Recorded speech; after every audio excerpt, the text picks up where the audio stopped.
अइबो ना बलम जे पास तो दिला लगल घरे अइबो ना बलम जे पास तो दिला लगल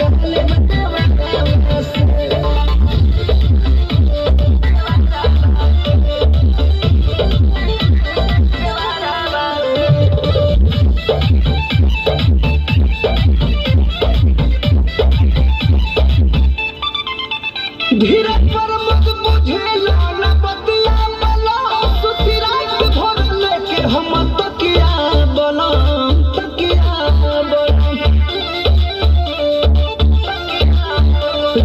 तुम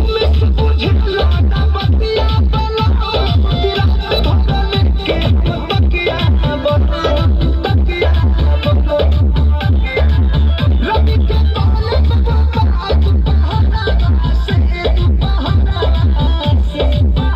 घरे अइबो ना बलम जे पास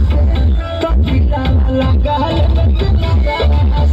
घरे अइबो ना बलम जे पास